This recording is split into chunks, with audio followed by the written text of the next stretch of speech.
Like the large family on a holiday when it all goes bad. Oh, it all goes to crap. It's really funny. Mm-hmm.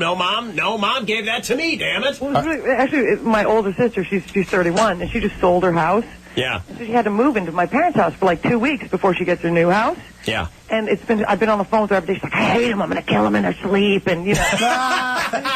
Like, it never goes away. I'm like, oh my God, we're like 28 and 31. You'd think this would be over. But no. Yeah. No, in fact, it only gets better. My wife goes home every summer because she feels obligated to spend some time with her mom. And by the end of the week, she's wanting the Coast Guard to drop that orange ring and just pluck her from the roof.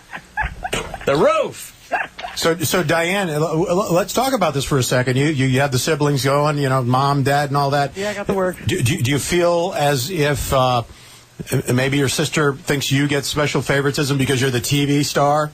I don't think so. I think maybe my parents do the opposite. So, like, they make sure I don't get any special treatment because I'm on TV. Okay. Like, I was home for like a month this summer, and like the whole time, like, Diane, do the dishes. I'm like, no. There you go. Like, oh my God, I feel like I'm in Napoleon Dynamite. Yeah, it was. Right. Eat your food. Tina, eat your ham. I love my family, but it's hysterical. Nothing changes. Like, and you know, you're always. You know what? And the worst thing is especially you, because you're famous and you're on TV, and you go back. And then they want you to tell them about being on TV, but then when you do, they're totally unimpressed. Yeah, they're like, yeah, whatever. Yeah, exactly. Yeah, stop complaining about the job, Diane. Yeah, whatever, yeah. I'm like, no, but it's good. Yeah. The rest of us are hot mopping tar roofs in August. So, I don't know, ditch digging is quite fun. So, Diane, do you have any family members that walk around and at least 3-4 times a day they mention Law and Order and Casey Novak and all that? No, actually, no one does. Really? Yeah. And then I don't have any family here in New York, so I'm kind of, outside of the realm of them mentioning it to me all the time. You got nothing. We can make some calls after the show. Yeah? We know Diane Neal from Law and Order SVU. Yeah, we do. So you're pretty much well situated then. I mean, your head's on straight is what I'm trying to say. Oh yeah. It's beaten on straight. That's good. Like, life is good. It's good. Everything's a lot easier here in New York because you're so out of the loop anyway from Hollywood, BS. And you're busy.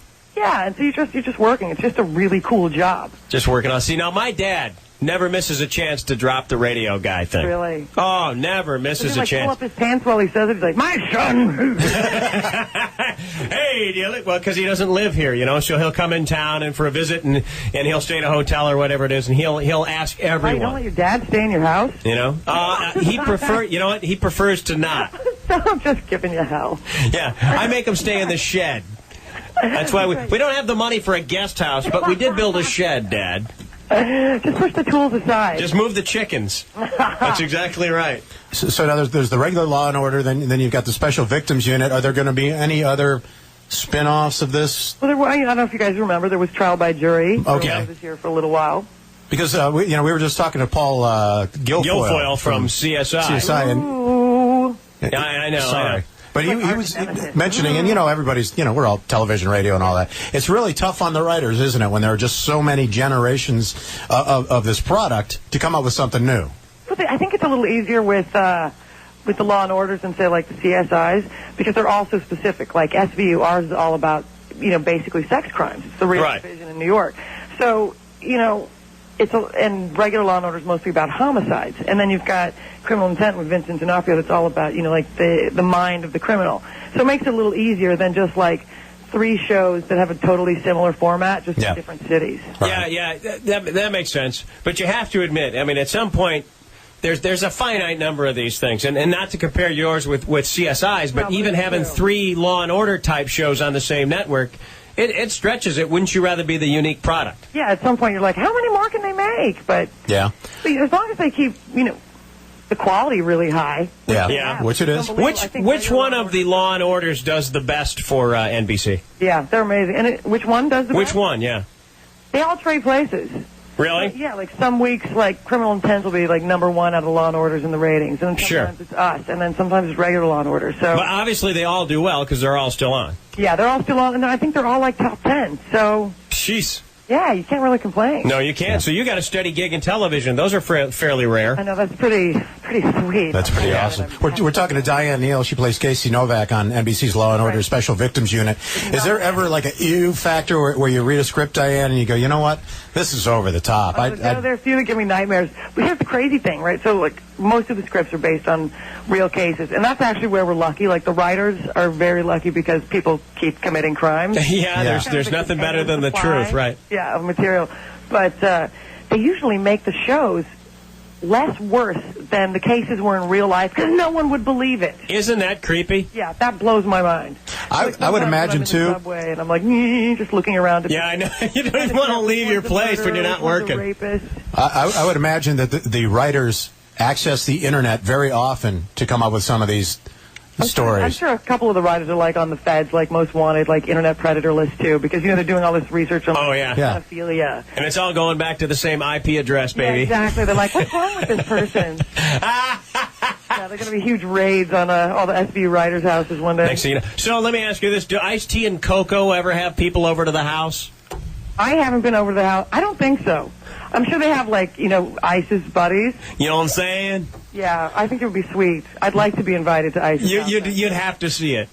You'd have to go, wouldn't you? Oh, man. But, they're, the coolest people alive. We actually have a standing date. We're taking them to Red Lobster in Times Square. We just got to get the schedule sorted. You know what I'm saying? Yeah, man. Yeah, they're the nicest people. But I'd love to see their house. Even his dressing room is crazy. His dressing room is crazy? Yeah, it's all red and black and, big Scarface posters and stuff. I'm like, oh, yeah. Yeah, baby. The big pile of blow on the table. And he's married to a woman. She used to be a dancer, I guess. Coco, yeah. She's got, all kinds of, adult internet sites and calendars. And she's a major entrepreneur. Yeah, most of us don't see that much of our spouse in a whole entire year. Yeah. You put in Coco on the internet, and you'll see a lot of Mrs. Ice-T. But she's really proud of it. She's really hot. She loves it. She did it all herself. That's right, man. That's what they do. Hey, so I never know which Ice I like more. Do I like him more on Special Victims Unit, or do I like him more hosting Pimps Up, Hose Down on HBO? That's my favorite. I'm not sure. You know what I'm saying? Play up. It's a hard one. All right, Diane Neal.